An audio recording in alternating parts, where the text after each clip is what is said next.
balobi Kin France Télévision ne makam oza besoin ta film bien otala ba émission bien Kin France Télévision ne makam chaîne moko ya kanda aïe aïe aïe balobi so to ba minte musala ne makam abonnez massivement la chaîne France Kin TV et pas Yannick Wengebe béton doit s'abonner kuna boyoka masolo puis ya politique masolo ya Congo masolo ndenge Congo zongi pa ba congolais nous attendons la personne mon master mo ça la même émission trop bien Yannick Wenge Yannick Wenge yonde makam Kin France Télévision ne makam salande. Voilà, mesdames, mesdemoiselles et messieurs, bonjour, bonsoir, merci parce que vous êtes nombreux, vous êtes connectés sur www.Kin France Télévision, meilleur canal de l'actualité, la chaîne qui vous informe à chaque moment, parce que vous informer c'est notre souci majeur. Vous savez bien Kin France, chaîne OESOP, ça bien d'informations à tout moment, on a toujours pour nous ça d'informations, mesdames et messieurs, car on boyebi, toza na diaspora, tout le que la rabino information à solo. Topé Sarabino, merci na confiance pe fidélité au bozo sarabiso bino bandeko bo sabona utakala bozara biso famille bota bozara biso déjà famille bota et Kin France Télévision bandeko bo sabondima ko s'abonner pa na biso pe bandeko nanu o sabonate na kata Kin France Télévision ba komi s'abonner na se ko cliquer en haut et ça la biso malamu mingi mesdames et messieurs ceux qui vraiment vous cliquer na place ba komi s'abonner ndé en tout cas et que ça la biso vraiment malamu mingi. Mesdames, mesdemoiselles et messieurs, lelo tokomekampe kosola sur Mama Loso, l'artiste comédienne oyo a sepelisa biso na bangonga ebele. Mama Loso en tout cas ceux qui osa congolais, osa kinois, osa ignorant par rapport à Mama Loso oyo a sala. En tout cas, ezaka ka kimotema ba congolais, mais lelo toye un peu komeka ko kanisia Maman la biso Mama Loso asala ba théâtre kitoko yena mettre paille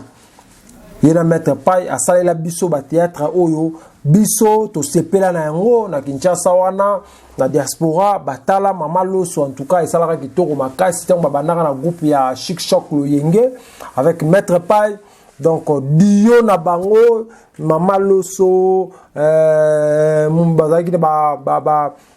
Maître Paille bazaki banga dia bele bazaki wana en tout cas théâtre na bango ezaki vraiment kitoko Chic Choc Loyenge. Je sais pas ce qui kenda wapi ce qui za kaka ou pas je sais pas. Alors lelo to le qui appelle to mekampe ko solana na bino par rapport ya Mama Loso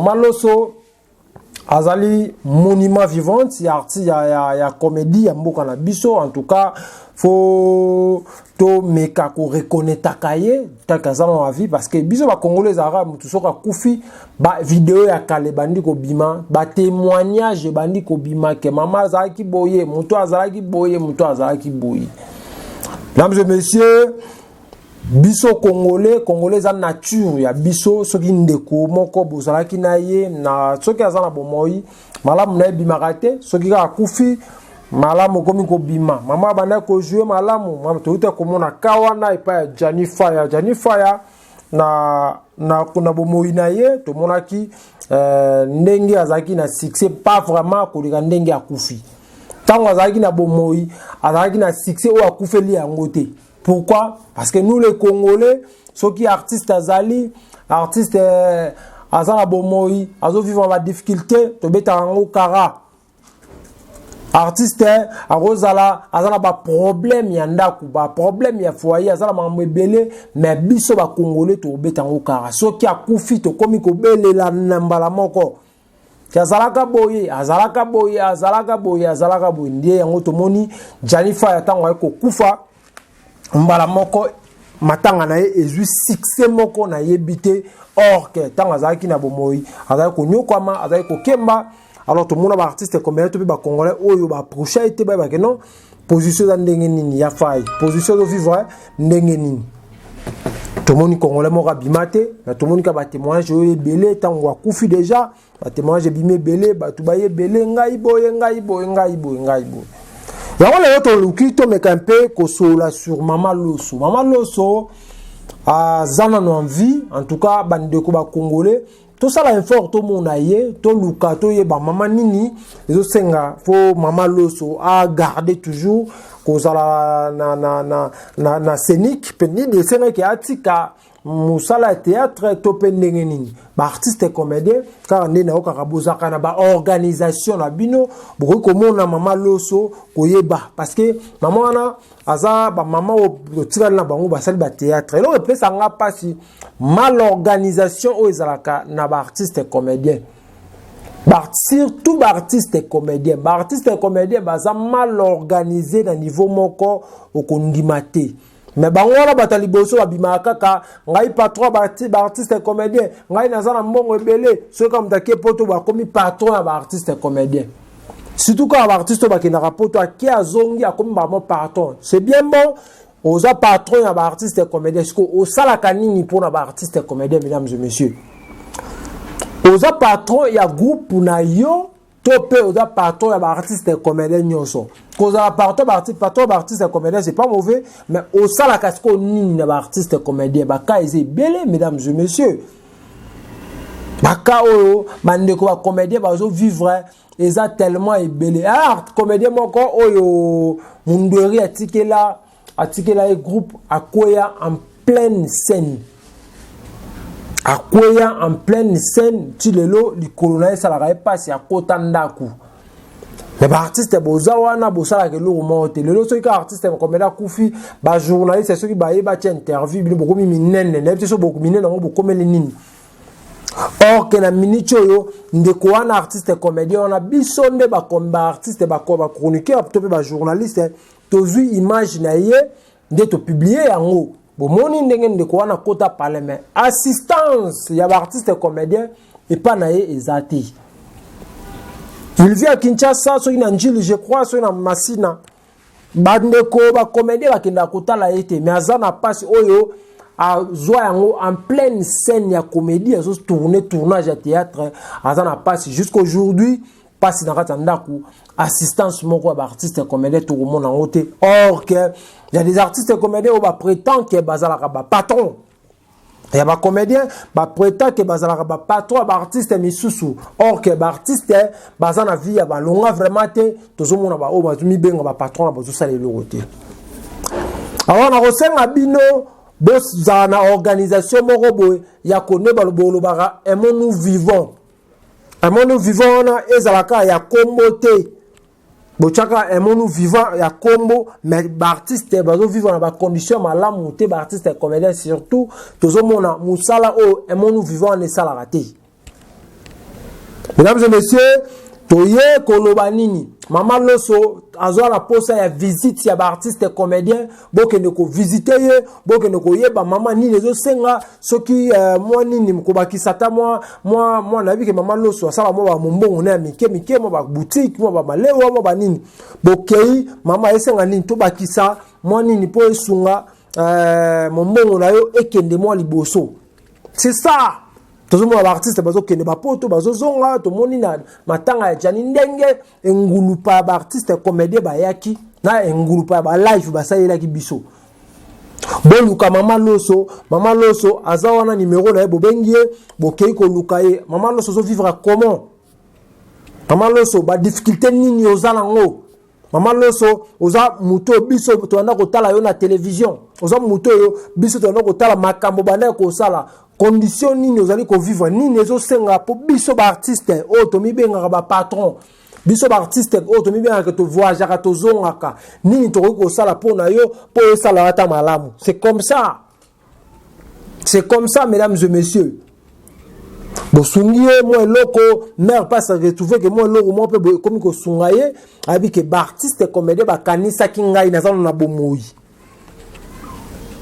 bokomaka ko zela artiste soko akufi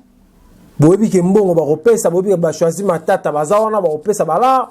boyebi ke ba bossa beda chou azawana kopesa mbongo boyebi ke ba patron ebele o ba soutenir ba artiste comme boyebi ke mbongo ko bima misu ba profiter ba sali ba voyage pour mbongo mo ebimi alors toza na posa to mona ndenge bazana na vie na zona bazana na bomoi boyebi no ba artiste comme bo sala mo loko bosala ka mo beloko moko boye boke ko rendre aux visites so azobela ou to azobela taza normal mais ba difficulté nini o azana ngo boke ko assister au sala malamu mingi mesdames et messieurs. Voilà, c'est ça. Qui a posé la carte à ceux qui artiste moko a eu problème, artiste moko a koufi, artiste moko a sali boye, nde boye, bolati bilamba, bolati ba manette minene. Donc ba aveugle, bolati ba noir, bino wana boye, pour na boye ki artiste comédien moko a koufi. Tous la rasango wana te. To lukara nani à part maman loso pardon, nani koto aza moi difficulté ba artiste nini ba di vivre na moi kokoso parfois na ba o ba tika théâtre ba sala ka théâtre. Bokende kuna bo soutenir bango atana mo ba encouragement ko accompagner musala ba sala ka sala malamu parfois tika théâtre po age pe koli moi age ko mo mkolo moi sa suba théâtre wana zata sana bana sana bakoko andimi na sala ka mo mbongo moko bu. Alors vous les artistes et comédiens, c'est le moment que mutuna na kufite bokomi bo assister bo tunini vivre bo monique oyo boza capable ya kubakisela ye bo bakiseli o sala malamu mingi mesdames et messieurs. Chers comédiens, le lobby de comment la libanda to moni valeur ya ba comédien bazo sala valeur ya mboka bazo représenter drapeau ya mboka. Alors bazo sala musala malamu lelo komona ba vide loin ba ida ba leader amisi batika bakuta na poto kuna bazo kende ko défendre art ya mboka na biso bazo kende ko défendre plateau drapeau ya Congo par rapport à misala au bon basala muta défendre mboka na ye na eloko ya salaka oza la joueur ko défendre mboka na yo na nini zo senga pona mbongo o sala malamu mingi so ba artiste boye ko rendre visite wana en tout cas et aux malamu parce que tout ça l'émission parce qu'il y a des gens na ba poto ba tebele ba bengi biso yani kuwenge en tout cas bon me camper ko maman lo so kenda wapi bon me camper ko sala eloko moko pona ye en tout cas et au ça appelle malamu mingi to betela maman lo so tour maman lo so totala ye asala ba théâtre kitoko tala kaka na Pepe Calé pe à son âme ba juna mumba fo ba buaka malo socio bala nanu te na bala na tika mettre paille na nani soko ko bala na yo donc ze loko kala biso to bana miketo binda banzembo wana siko boyeba ke série wana succès o mama lo so zaina ngoza succès à lelote eza succès à ba YouTube te eza succès à TikTok te eza succès à Facebook te ba mama wana ba sala succès à ba théâtre internet eza te maman lo so sala succès il y a internet te maman lo so sala succès il y a Facebook te il y a YouTube te il y a loro moko te succès à télévision batu balukara ke akenda rata na musala so ki jour oyo théâtre à mettre pas ko la kisama akozonga ndaku mbangu po amona kaka maman lo so nenga zaiba mangala na ye maman na ninga zalaki de dio na bango na mettre pas ninga zalaki et aujourd'hui mettre pas tika biso personnel. Donc maman boye basala et bien la carte comédie en mboka na biso basala et bien la carte théâtre en mboka na biso mesdames et messieurs les artistes et comédiens ba mécène batambongo boluka moye pardon bon mon maman loso pour na ko baninga ko vivre ce ko soutenir ole kelelo maman loso soka tiki biso to na matanga na ye to lati bilamba to na mbongo to na ba fleur aminene to ko kabola mbongo après matanga to ke ko mela to langwe ba masanga merci beaucoup mesdames, demoiselles et messieurs. Botala ki biso to ika to lo ba moi lisolo a maman loso moi mukie parce que bela ba benga biso Kin France télévision meilleur canal de l'actualité bino mozana bo zaka pona ko le artiste comédien to ba musicien en tout cas bo me camper ko le maman loso kenda pa zo kana te position les andenge nini en tout cas le vest Firenze Lausanne na kasa Lausanne maman Miminduma na kasa Bundes en tout cas babité photo lo belango les loto me camper ko le sur maman loso sala malamu mingi. Merci beaucoup na fidélité et confiance vous avez nango mbala liboso ta la Kin France télévision pour kota na famille nation na soka niati place ko mi s'abonner nango notification so niati en tout cas au koti na kati libota Kin France télévision en tout cas dédicace comme la biso to boaka yo et ça la malamu mbingi po biso na babonné na biso to ma famille quoi famille libota to boaka babonné na biso au batala ka biso bato batala ka biso en tout cas tous encadrement de cœur. Merci beaucoup bozaki belé kota la biso kimia e ingela o mabota mwabino. balobi Kin France Télévision nde makambo oza besoin otala bafilme ya bien otala baémission ya bien Kin France Télévision nde makambo chaîne moko ya kanda. Aïe aïe aïe. balobi biso toloba mingi te mosala nde makambo. Abonnez massivement la chaîne France Kin TV et pas Yannick Wenge Yannick Wenge Béton. Doit s'abonner kuna boyoka masolo puis ya politique masolo ya Congo masolo ndenge Congo zonge pas ba congolais. Nous avons la personne mon master mo sala na émission trop bien. Yannick Wenge na Yannick Wenge yonde makambo. Kin France Télévision Nde makambo. mosala nde